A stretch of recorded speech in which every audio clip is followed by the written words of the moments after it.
नमस्कार दोस्तों, कैसे हैं आप सब। माइथोलॉजी एंड ब्लॉगिंग चैनल में आपका स्वागत है। अब मैं आज आपको कार्तिक मास के 7वें दिन की कहानी सुनाने जा रही हूँ। तो चलिए शुरू करते हैं। कार्तिक मास का 7वां अध्याय। नारद जी ने कहा, हे राजन, कार्तिक मास में व्रत करने वालों के नियमों को मैं संक्षेप में बतलाता हूँ, उसे आप सुनिए। व्रतों को सब प्रकार के आमिष, मांस, उड़द, राई, खटाई तथा नशीली वस्तुओं का त्याग कर देना चाहिए। व्रतों को दूसरे का अन्न ग्रहण नहीं करना चाहिए, किसी से द्वेष नहीं करना चाहिए और तीर्थ के अतिरिक्त अन्य कोई यात्रा नहीं करनी चाहिए। देवता, वेद, ब्राह्मण, गाय, व्रती, नारी, राजा तथा गुरुजनों की निंदा भी नहीं करनी चाहिए। व्रतों को दाल, तिल, पकवान व दान किया हुआ भोजन ग्रहण नहीं करना चाहिए। किसी की चुगली या निंदा भी नहीं करनी चाहिए। किसी भी चीज का मांस नहीं छूना चाहिए। किसी भी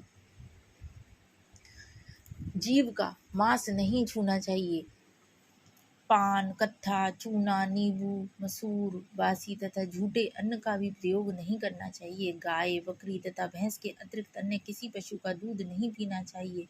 कांसे के पात्र में रखा हुआ पंचगव्य बहुत छोटे घड़े का पानी तथा केवल अपने ही पका हुआ अन्न प्रयोग करना चाहिए।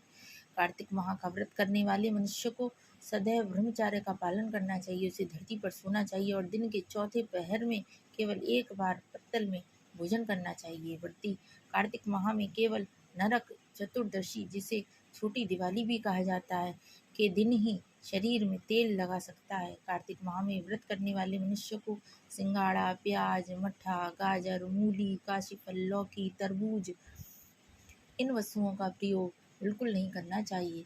रजस्वला, चांडाल, पापी, मलेच्छ, पत्ती, वृत्तहीन, ब्राह्मण द्रोही और नास्तिकों से बातचीत नहीं करनी चाहिए। भगवान विष्णु को प्रसन्न करने के लिए अपनी शक्ति के अनुसार चंद्रायण आदि का व्रत करना चाहिए और उपयुक्त नियमों का पालन करना चाहिए।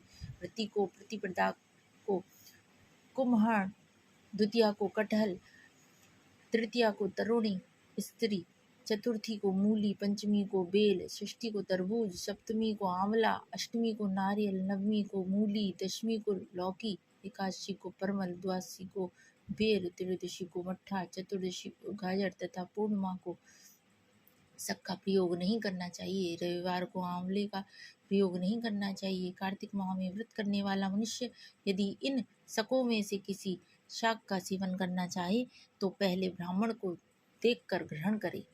यही विधान माघ माह के व्रत के लिए भी है।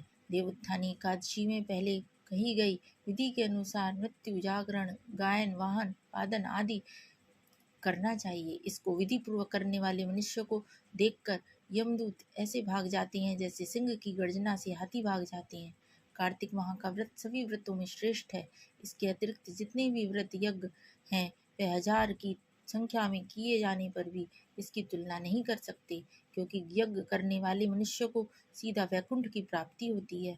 जिस प्रकार राजा की रक्षा उसके अंगरक्षक करते हैं, उसी प्रकार कार्तिक माह का व्रत करने वाले की रक्षा भगवान विष्णु की आज्ञा से इंद्रादि देवता करते हैं।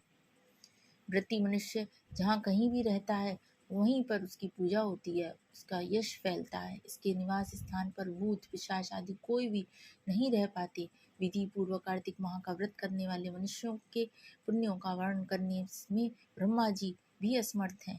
यह व्रत सभी पापों को नष्ट करने वाला है, पुत्र पौत्र प्रदान करने वाला है और धन्य धान्य की वृद्धि करने वाला है।